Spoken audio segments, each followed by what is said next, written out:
it's kind of like, if you tell a kid not to push the red button, they're going to want to push the red button, right? Mm-hmm. So I think there's ways to use AI constructively, which is also part of the conversation. So if we're using like Google Slides, or we're using Canva, um, when we're writing papers, even when we're typing in emails, right? Like AI is all around us. And so what we try to demonstrate to these students, because they all have one-to-one iPads in our school district, we use the smartboard, and we'll actually like type with them in real time, kind of as a fun challenge for us as teachers. Is like, look, like we're constructing this essay along with you, Mm-hmm. and to make it more possible, and that there's actual joy in the process. Because I think it was in one of the episodes of, Student Affairs Now, where like, positive struggle. So like showing the Mm. joy of like the iterative nature of writing, and nothing can take away from that.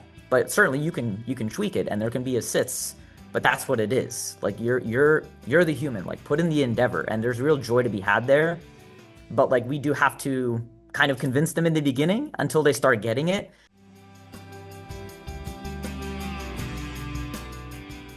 Hello. Welcome to Student Affairs Now, the online learning community for student affairs educators. I am your host, Heather Shea.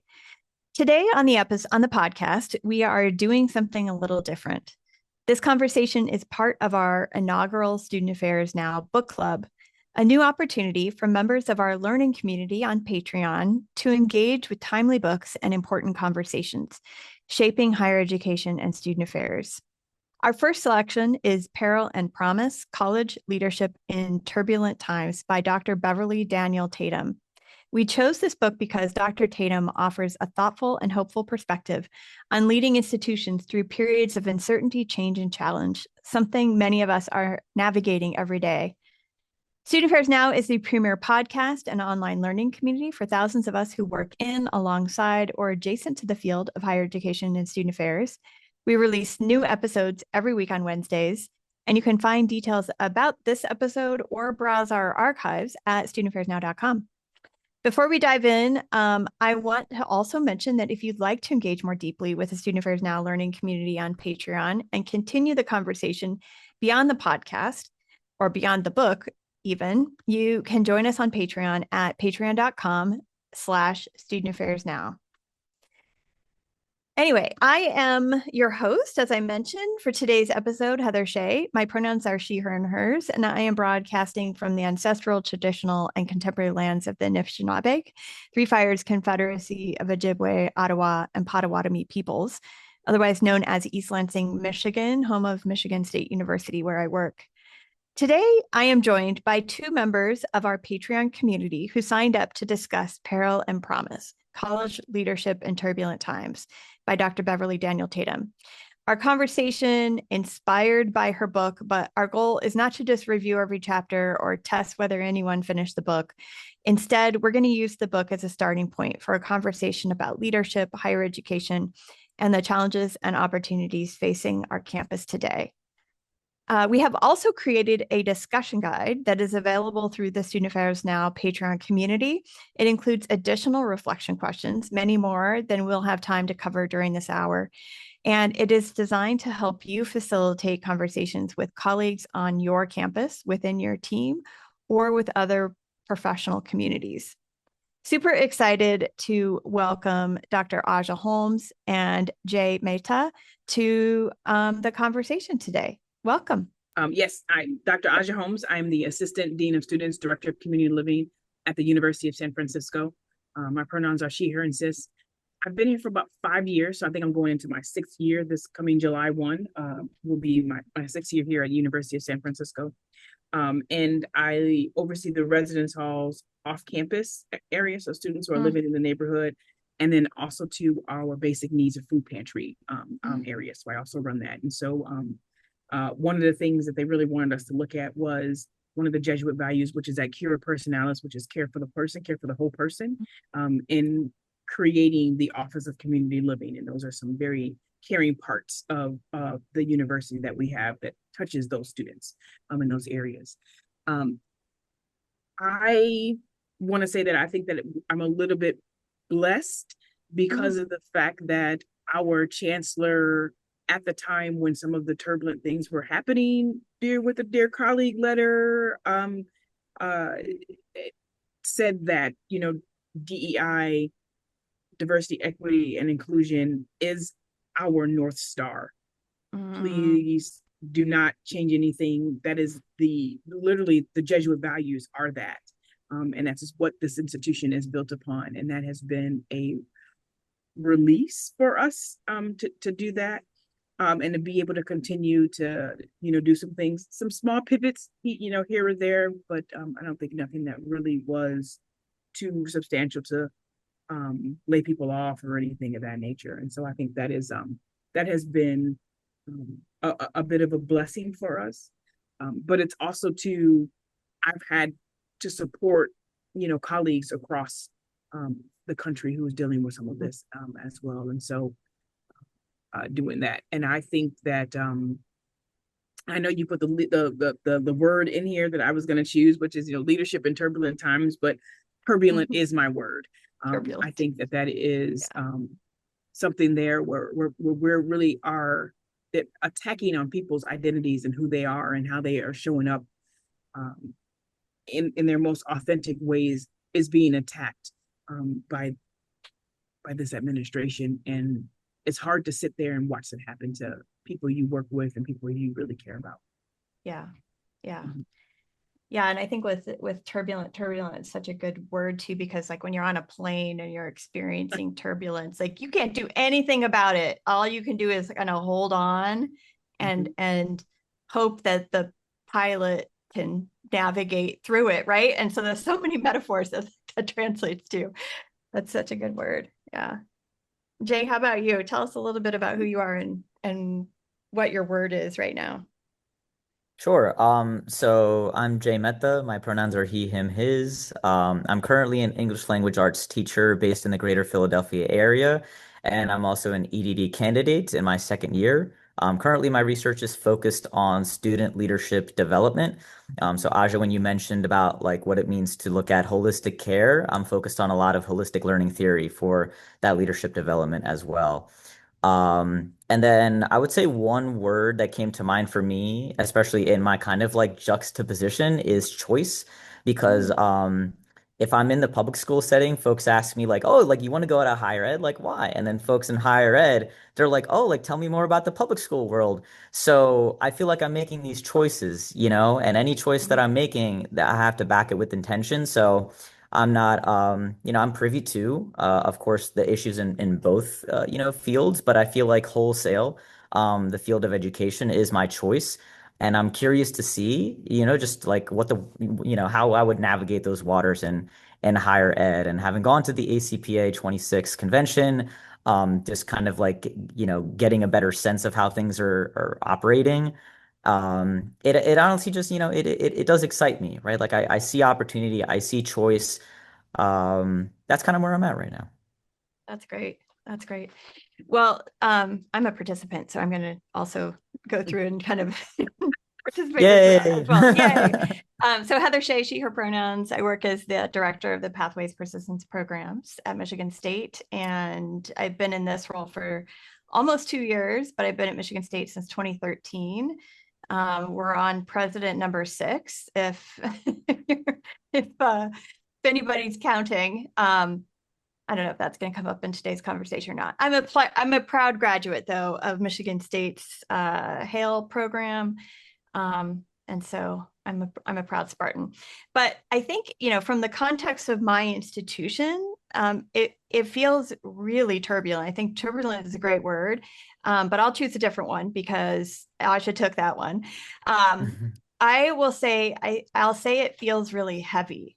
It feels like every single decision that we're making has tremendous consequences. And so the heaviness, I think, that's kind of sitting on our institution. And when you have that kind of feeling of like I'm stuck or I can't move because I'm just in this like state of somewhat of inertia, it just feels like every single tiny inch that you do move is a hard battle. So the programs that I get to work with are student persistence and retention programs. TRIO, Student Support Services, is probably the one that most people know, but all of them are cohort-based programs focusing on student populations that are historically underrepresented, but also minoritized and current context. And so it's, yeah, as you all were discussing kind of the way that DEI is being attacked,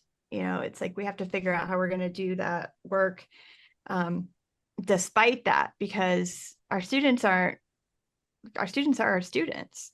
And at the institutional level, we need to figure out how to create pathways, and that thus my unit's name is Pathways. So yeah, so just out of broad curiosity, what resonated with the book? What did you think as you were going through it that kind of stuck out to you? There was a story or something that challenged you? I think for me, the book is definitely right on time. Right on time in terms of what we're going through, and to be able to have just another set of words and language to put to what we're going through is very helpful. To also look to some ideas that might help us all navigate how we can work with what's happening with this administration. And I hate to bring it back to them, but I really don't think that we'll be in this situation if it wasn't for this administration. I think that is pretty clear, right? And so I think looking at that part for me was being able to have another tool that I can use to help me navigate what we're going through. Yeah. The story that she tells kind of at the very beginning about the student who went to New College in Florida and who made friends that was a part of this white supremacist neo-Nazi, his family had homeschooled him and that's all he knew, right? And he goes to New College, which at that point in time was a completely different institution than it is today. But New College was one of the more liberal, socially just organizations and institutions. But this white nationalist goes to New College and then doesn't disclose this background, but then at some point his friends find out, right? And his own awareness and recognition and then conversation. I mean, it was a fascinating story about the impact that college has on students. And maybe it's that exact story that is creating so much fear, because it really does have the power to transform perspectives. And, when it's held up against the conversation, and these, the folks who were engaging with him, they weren't all willing to sit in that with him, but it seemed like, he was able to later articulate a really different perspective.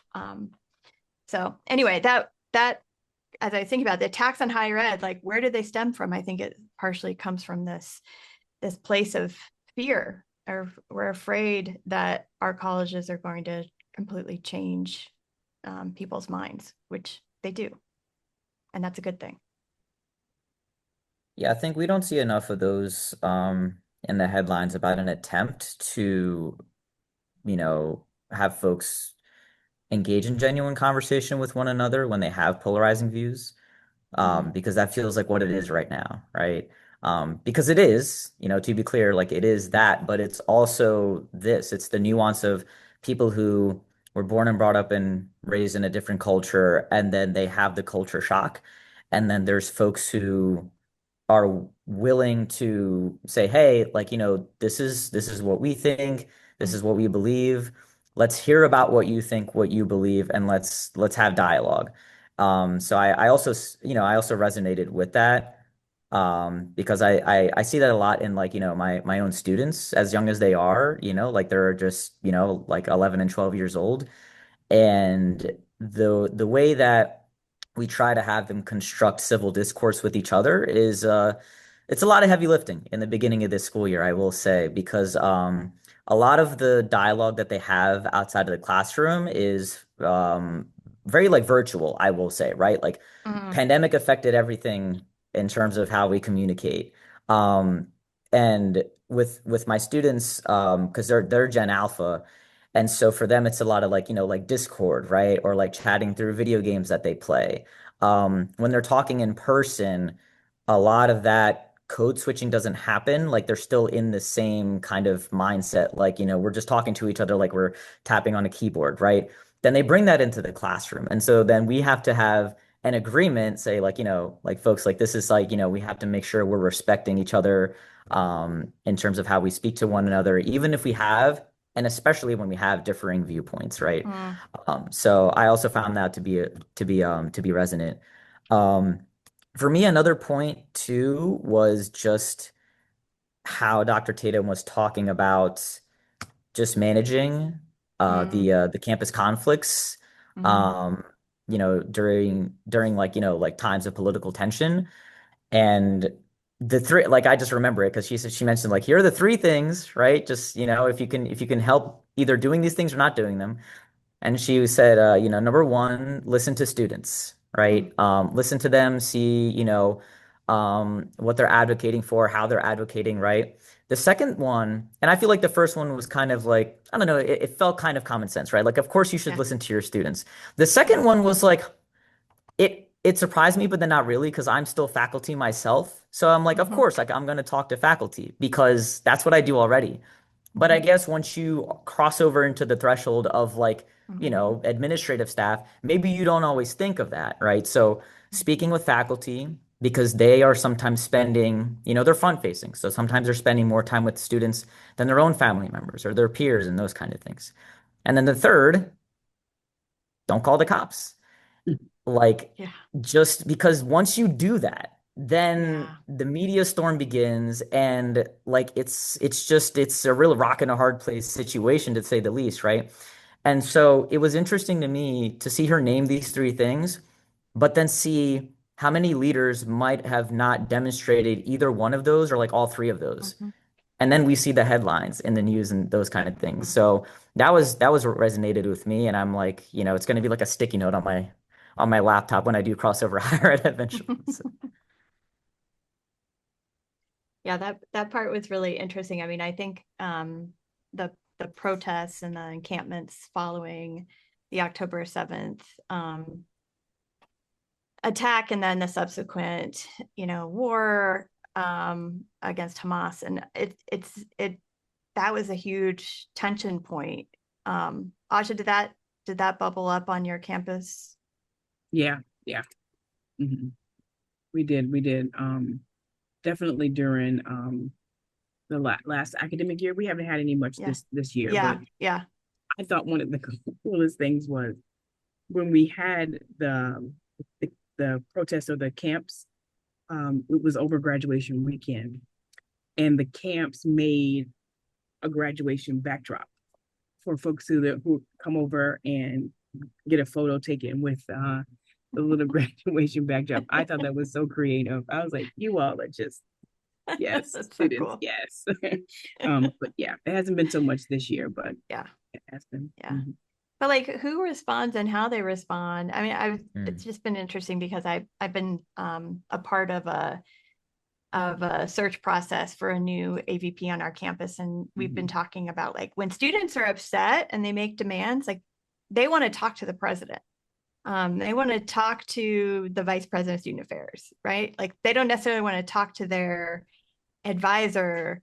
They want to have like they want it to go all the way up to the president. And I'm struck by the amount of responsibility that puts on the person at that in that role in particular. So yeah, it's kind of fascinating. yeah, and it calls back to as well, like when the students were doing like the sit-in in the office, I think, right? Like Yeah. they Oh, right. they just like they were like we're not leaving until like you at least take a look through these demands and stuff. And I love how like Dr. Tatum, again, it was just like I feel like everything's a conversation, and she had a conversation with them and she said, look, like we can't achieve all of these, but I'm willing to accomplish some of these. Hmm. And then you allow that like progressive time to pass and those goals to be accomplished, and then you get somewhere that folks can kind of optimally agree on. And I thought that was so smart and strategic, because that's the responsibility. And then you see how somebody does that in an objective fashion, right? It's like, here's the policy, here are the facts, here's what I can do. Um, so I thought that was really powerful as an example. Yeah. Mm-hmm.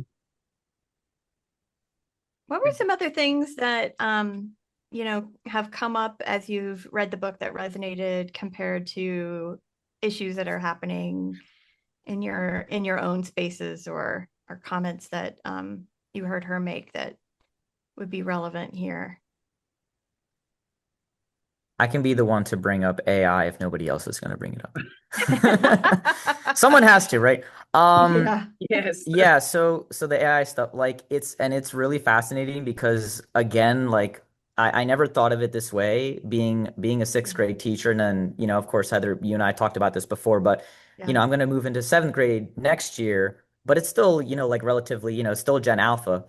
And seeing the way that even in early middle school, the ways they interact with AI, like even with the lack of proficiency to like quote unquote get away with things, but the attempt of what they try to do. And I told them, look, I'm like, guys, at this age, you're it's more work for you to try to use AI to cheat than to just do the work and be done with it. That's at least how I try to like, phrase it. But um I think what I think what worries me is what worries a lot of folks. But I would take a look at, what's promising, which is that not it's kind of like, if you tell a kid not to push the red button, they're going to want to push the red button, right? Mm-hmm. So I think there's ways to use AI constructively, which is also part of the conversation. So if we're using like Google Slides, or we're using Canva, um, when we're writing papers, even when we're typing in emails, right? Like AI is all around us. And so what we try to demonstrate to these students, because they all have one-to-one iPads in our school district, we use the smart board, and we'll actually like type with them in real time. Kind of as a fun challenge for us as teachers, is like, look, like we're constructing this essay along with you, Mm-hmm. and to make it more possible, and that there's actual joy in the process. Because I think it was in one of the episodes of, Student Affairs Now, where like, positive struggle. So like showing the Mm. joy of like the iterative nature of writing, and nothing can take away from that. But certainly you can tweak it, and there can be assists. But that's what it is. Like you're the human. Like put in the endeavor, and there's real joy to be had there. But like we do have to kind of convince them in the beginning until they start getting it, and then they're working with that. And I'm trying to the best of my ability, make sure that my Gen Alpha kids, when they cross over into higher ed, that they'll be good students for y'all. That's what I'm trying to do. So that's my piece. That we appreciate. Yeah. Okay. We appreciate. We've got to do the preparation, for that. And we do. I love when I get the chance to talk to folks who are, in that middle school, high school. I had the opportunity to work with fifth graders, because that's one of the Mm, determinant times where there's an important test that happen and really makes the decision in terms of that prison to pipeline, mm, prison to school Mm. pipeline, especially for the Black and brown community. And so I had Mm-hmm. yep. opportunities to write letters with them, with college students, with a class I Mm. was teaching at another institution, and it was the cutest little thing when they would come to campus. And so we do appreciate that. I think for me it was looking at how we wanted to get back to whatever normal we thought was there after the pandemic, Mm. when we know that it normal wasn't working, Mm. and how so much we've been trying to do that. And I think for me, that was also looking at, did you not just real or trying to think about, did you not just realize what we went through, Yeah. and that productivity didn't stop? And where is the flexibility, and where is the opportunity to be a part, or to let people kind of have a little bit more ownership in terms of how they are producing the work. And so it also brought out for me, because my area of expertise is looking at supervision, skill development. It brought out for me all of the, what do we call those people, the micromanagers, Yeah. Mm. to light, and brought them to the surface, Yeah. for me. And so I think that was something that was, there. Also, too, I'm glad you brought up the AI in terms of how we're able to navigate the use of this AI, and And one of the professors was like, there's no more essays for me. I'm not doing any more essays. Well, That That's a good question, right? Like, then what are the assessments, and what's our responsibility? I think it's also keeping up with it, and I don't know. The technology is changing so fast. I think that's the other point she's trying to make. But that there's some tools, like I think when she was talking about Conmigo, which we actually use on our campus, it's an AI tutoring platform. It doesn't tell you the answer, but it asks you questions that you're supposed to kind of iteratively. And we've been using it in a math program here, but the thing that you said, Jay, about the students and how they're using it and what kind of impact that might have, we're seeing students coming in with SAT scores, which would indicate they would be coming into entry level math, but then their math placement score at our institution, which they take unproctored, is like super high. And my son, who happens to be a high school senior, just finished high school a couple of weeks ago. I was talking to him. I'm like, do you think people are cheating on the math placement exam? Because we're seeing this like huge discrepancy in scores. He's like, duh. Like, of course they are. I'm like, but do they realize the implications of that? Because that basically means that they're going to be put in a math class that's going to be way too hard for them, which they might not do well in. And if they don't do well in that, and also concurrently registered in chem and bio, because those are aligned, like they might have a first semester that's your GPA is irretrievable after that point, right? And so it's better to authentically, it's more work to take the lower or the cheating route, than it will be ultimately to just do it yourself and be placed in the math class that would be and best and for your ability. and what does that tell us is that the students are willing to do the work in some way, shape, or form, right? Yeah. Like, so what I do see is I do see students wanting to put in the work, but especially like my young population, they are very direct about their disengagement with material if Mhm. they're disengaged, right? Like they don't play. If they're not engaged, they're gonna sleep, they're gonna just zone out, and it's very difficult to get them back in that same class. Yeah. So outside of the showmanship of what you got to do as faculty in a middle school setting, I think I try to like flip the script in my mind. I'm like, okay, so I see that they want to be engaged, but then there's a disconnect with the material and the way that they're engaging it. So then what can I do? I have to find ways to make it relevant. Now, for me, I say, because we always have these like fun, like, rivalries, right? Like, what's the best core content subject?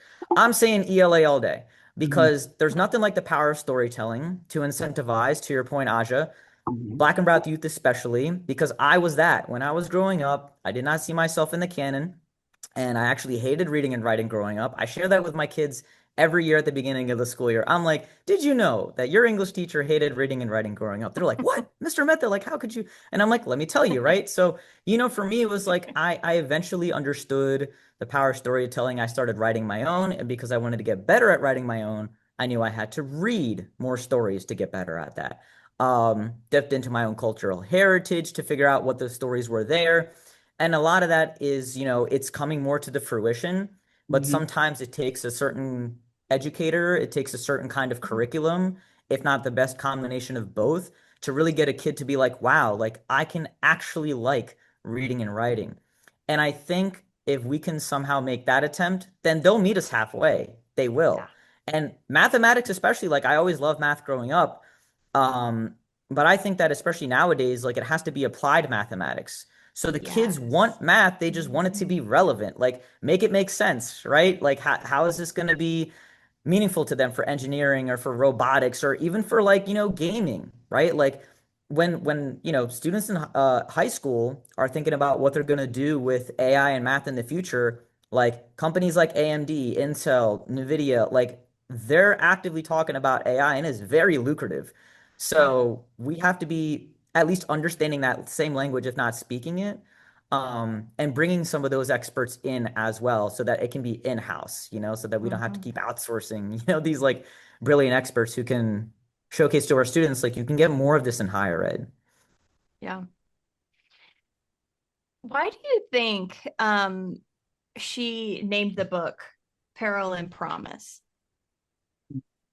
What is I'm really curious about this word peril because it sounds so doomsday, right? I mean, as a title, I'm jealous because it is so, like starts with two P's, peril and promise. It's just, I know. it's The catchy. It gets you. alliteration is Mhm. fantastic. I think for me, looking at the title, it's almost like we have, in order to build, something has to be destroyed. Mm, Right. Unless you got all the land in the world, right? But uh and it, not necessarily destroying things in terms of like literal things, but you know, systems of oppression, ways we are mhm, doing, those things have to be destroyed in order for us to get to the promised part. And I think mhm, that's kind of how I am taking the book, right now, mhm, of that, in terms of looking at it from how do we go from one to the other, mhm. or just like the rap song says, at this point in time we can only go up, Yeah. only way up, right? Right. Up, we so Yeah. far down. Yeah. Well, I was kind of struck, and part of this is also because I take a group of students to Europe, and when I get to Europe, we spend time with college students who are going to school in the Netherlands and Belgium, right?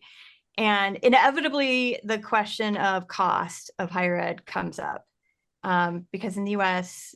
the costs are astronomical. I don't know that our students really see that necessarily until they get to Europe and then they realize, oh, you're paying like 2,000 euros a year for tuition, right? Like it's so dramatically different. And so when I have that conversation with both my students as well as the students in these two other countries, the the thing, and she talks about this a lot, and I think this is where the peril comes in for me, um, around the way that we have moved from higher education in the United States being a public good that benefits larger society, an educated populace of citizens who are engaged, is the desire. Um, and so therefore the public should help pay for higher ed, right? Instead, we've moved towards this belief that the benefit of higher ed is to the individual, primarily to the individual, because they're going to make $1 million more. We've all heard these statistics, right? If you get a bachelor's degree, you're going to make $1 million more over the course of your lifetime. Um, and so because it's individually benefiting you as a student, you're the one who has to pay for it. And so this like public trust in higher education has just eroded so dramatically. And I don't know how we get that. That's the part that also feels really perilous. I don't know how we get that back right now because I don't know that we have done a great job of telling our story. The research that higher ed contributes to and her kind of discussion of college finances and how that all works. Like that's like should be required reading for everybody before they pay their taxes, right? Like, Yeah. here's why higher ed needs part of your K-12 needs it too. And don't get me wrong, but like to completely divest at the state level from supporting the institutions in your state, I don't know. And I'm also coming from a public state institution. I know that's not the case for Mhm. you all, but yeah, I don't know. That public trust in higher ed is scary. Heather, when you look at that, the history of when that changed, I want to say it was Reagan era, I think it was or during his presidency. You also have to look at the demographics in terms Yeah. of who was in college and who was expected to come, right? There was research done on the numbers of Black and Brown and how that was increasing. And you Mm-hmm. have to think about it from a systematic era, is that they want you to think that it was because it was benefiting the individual. But in addition to it, also to it turned, right? It flipped to where most of the Mm-hmm. burden was put on the families and the person to pay for school. Mm-hmm. because of the increasing numbers of Black and brown folks who are going to be entering into higher education. So we have to also look at that in terms of that. There was a report written during the Reagan's administration that is one of the foundations for this replacement theory. Yeah. And I can look it up and send it to you. Yeah. Because not only that, there's other social programs that were also taken away during that time. I mean, does it go along with kind of this, you know, myth of meritocracy, the pull yourself up by the bootstraps and, you know, work hard, American dream kind of piece? Yeah. It's just a unique contrast when you consider how other countries have treated higher education or just education, period. Refugee education in the Netherlands, for example, is a completely different thing. Everything's different in the Netherlands. I know. Is that like one of the most happiest places to live? Is that one of the places there between them and Finland or something? Yeah. Right. Norway. Norway, right. Yeah. All these like upper, you know, European, Scandinavian countries for sure. Well, and then for the public school world, like for professional development, we're obsessed with Finland's, like, you know, the way they do things, because they somehow crack the code on education there. So, yeah, just thinking more about the title with Peril and Promise.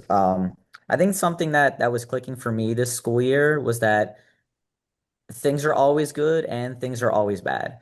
And I think somehow with Peril and Promise, it's not like an either or, it's like a both and. Like these are things that are just happening. Like they're fluid, they're meshing together. Sometimes it's 60-40, sometimes it's like 80-20, you know. But I think that's just, you know, again, Asha, going back to what you said about like what was this normal that we're trying to get back to, you know? Whether you want to call this the new normal, abnormal, whatever kind of, you know, thing it is, but it's whether you're aware of it, because that's the other thing too. Like, to what degree do folks have awareness about things that are or are not happening? And nobody has all the awareness, right? So that's why, like, you know, it like, you know, institutional bench strength matters. Like who's on your team and who's around you to like help you with your blind spots. And I think that's what Dr. Tatum talks about as well, right? Because like you can't just be on the front lines every time. Like you got to take a vacation, you know, if you're going to last in the role or whatever the role is. And so Peril and Promise speaks to me because it is the juxtaposition, you know, it is the both um and it's knowing and naming that, yes, here are the things that are bad that we have to deal with somehow, but we can deal with them, right? There's nothing that can't be dealt with. And we have history to prove that. And so I think when we remind ourselves of that and who we've come from, then we recognize that there are strategies that we can use. And there's just always a way. And I think it comes back to, again, like the conversations, right? Like we're all in a human endeavor at the end of the day in the field of education, right? So it's like, you know, we're dealing with people. As long as we can, right? We're still dealing with people. And as long as we're dealing with people, there is a way. Asha, I want to go back to something you asked about, which is, or that you were talking about, which is supervision. And like, how do you bring people along as a supervisor in like less the peril part, but more the promise part, right? Because I think there is kind of a, you know, everything is horrible. We're all, you know, like kind of group discontent versus the group kind of critical hope. Like, yes, we recognize things are not great, but we're going to work together to try to do something anyway. Yeah, I don't know if you want to talk a little bit about like how the supervisor helps to kind of create that environment. I think for me, it's been a bit of trying to be as transparent as I can with my team and talking about some of the ways that I am advocating for us, especially when it comes to these budget cuts, right? I think the other thing is utilizing a shared read that will kind of talk about a bit of a hope or also what are some of the positive experiences that students are having at the university level, and how do we continue to build upon that there. And so I always try to use a reading or something during training that will collectively get us around a certain topic and idea, something that can be threaded throughout the rest of the academic year. And since we are on like the last year of the university strategic plan, so we're kind of at a we don't right 27 is the end of it, and then we'll hopefully have another one coming up there soon too as well. Looking at how we can also thread that through, and so looking at over the past 5 years, how have we utilized that particular strategic plan and how that has helped us. So being able to, I think, to grab on to something that has a shared language and a shared goal, not only for our department, but also for the institution is helpful. And so reminding them where we were and where we've come from within the strategic plan, and trying to have some type of shared, we're looking at an article or something that is not necessarily, I'm not even, but I write a book like I did last year, but is there an article that we can also read together that kind of brings us together through that, so that way we can kind of look towards hope and having a little bit of hope. That's how I've been able to kind of navigate that for us. Yeah. Mm-hmm. Jay, I was thinking about your comments about leadership and holistic leadership too. And I think that's one of my takeaways from listening, to her talk about her own leadership style and how she showed up as the president in these different times, both at Spelman and then at Mount Holyoke. And the challenges that leaders face, whether they're the president or wherever they are at the institution, because I think that's the other theme, is that this book isn't just for people who serve as presidents. It's for anybody who works in higher ed or is interested in higher ed or considers the way that higher ed is under attack. But I think this idea of leadership and culture building is really important. So that's kind of what I'm hearing you say, Aja, is like, it's about building the culture around strength and renewal and hope. But like, how do we do that? What kind of leadership models do we need? As you've been looking at your dissertation work, Jay, I'm curious about your thoughts on that. And did you see any evidence of those models in this book?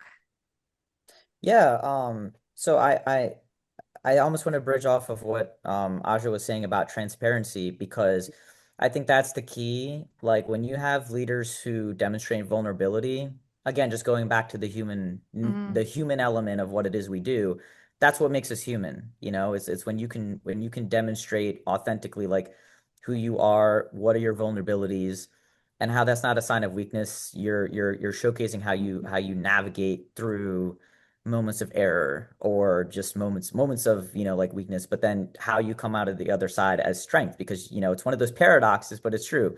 You can't succeed unless you fail, not truly. And so with our students, I have the benefit of having had great co-teachers for my special education students. And my one co-teacher, and I've since like permanently borrowed this from her. We do this routine every day called What's Good. It's very simple. Every day we just have the students, if they want to, right? They just verbalize like what's good in their day, what's positive. And we get to just talk about their weekends, their days, things that they're looking forward to, hobbies and interests that they have. And again, that serves as a pathway back into civil discourse for when we are engaging in classroom novels where we're talking about perhaps like denser content and material. Um, and the reason why I'm going back to the word transparency is because in those moments, like we too get to share. Because it's easy to just ask students to share, but then what about us? And so at times, like we also share things that are going on in our lives. Like not everything is perfect, but we'll say, like, here's the silver lining for me. Like, if I've had a loss in the family, or if I've experienced some sort of like, upset in like my career, or like, something, right? Like, we'll share that with the kids, even if we don't think will click with them in that moment, whatever adult thing is going on. But like, they're listening, they're paying attention.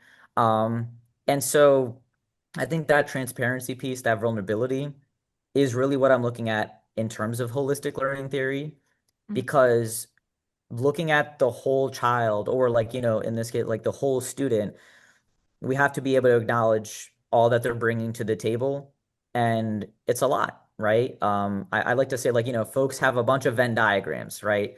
And when you're trying to bring a person with a lot of Venn diagrams, it can collide with another person's, and then all this is going on, and then you're trying to find somewhere in the middle where people match, and that's impossible. But what you can do is you can have overlaps, and I think that's possible, right? Like, you can have overlaps.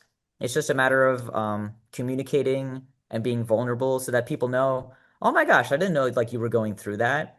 Um, and yeah, that culture building too. I think that's key. When a leader can be vulnerable, it shows everybody else is psychologically safe enough to do the same. Mm, mm, Yep.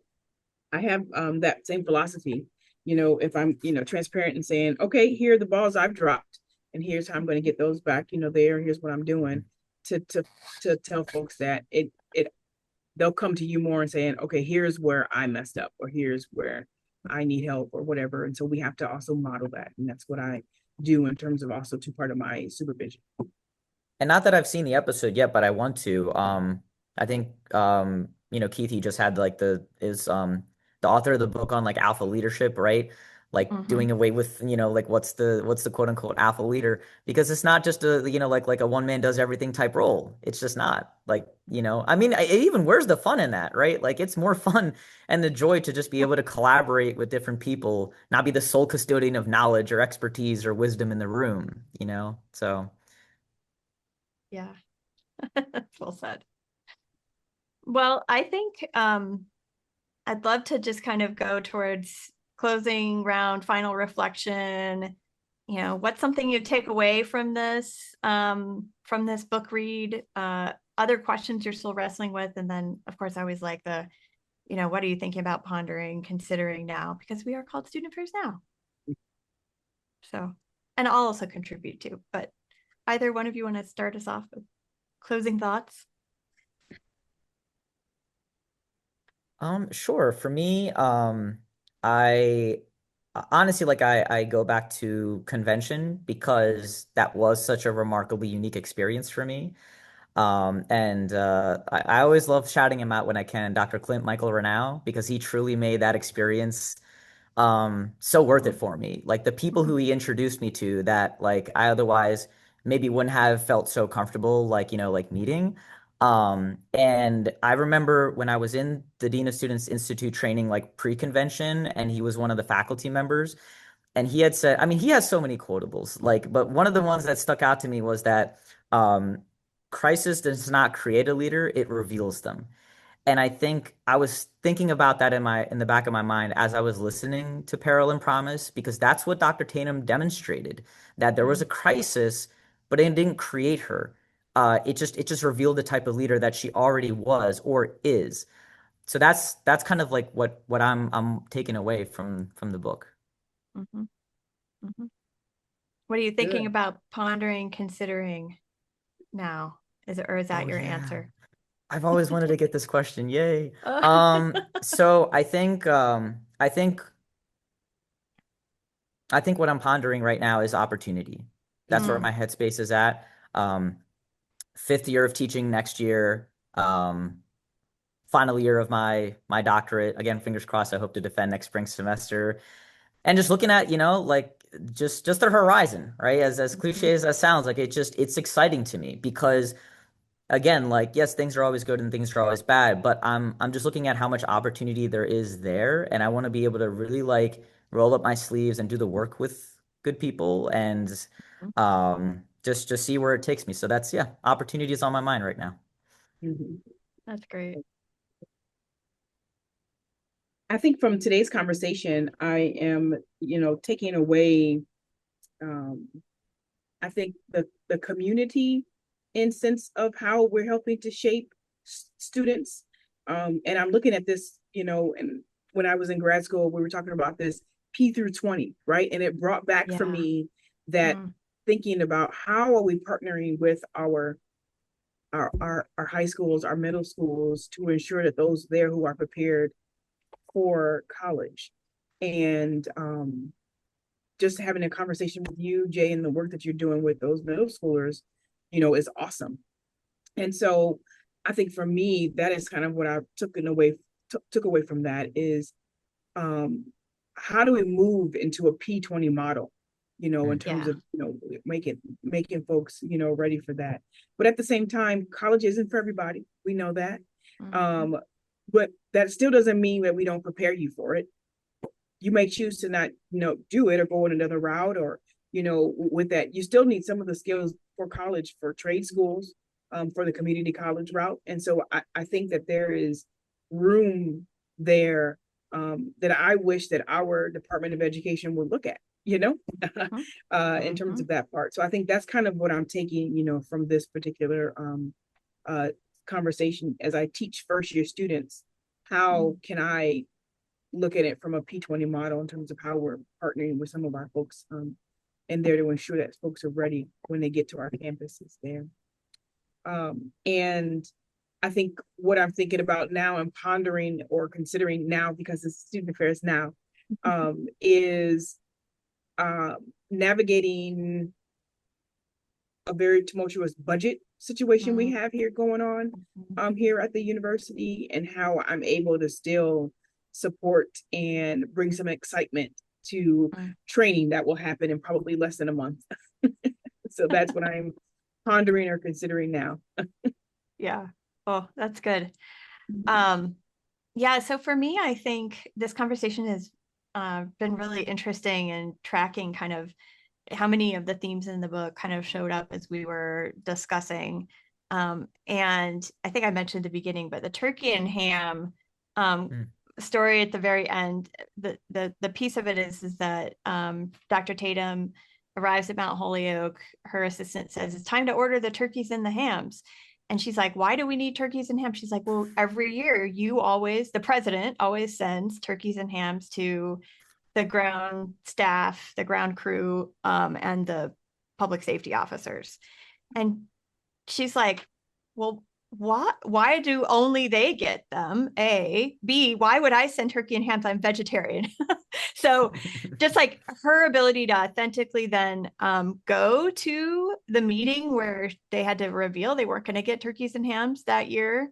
Um, and her kind of admitting and recognizing how that vulnerability not only was difficult, but also it was important that she as the leader show up and say that to that group of people. So as I'm thinking about budget cuts, and I'm thinking about like how as a leader you have to support your team through that moment.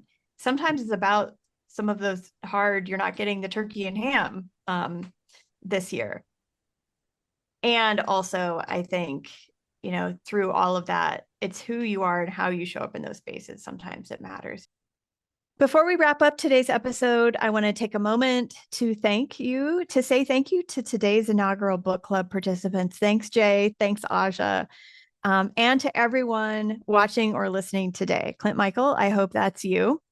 As I mentioned at the beginning of the episode, you can connect with us more deeply with the Student Affairs Now community through our Patreon.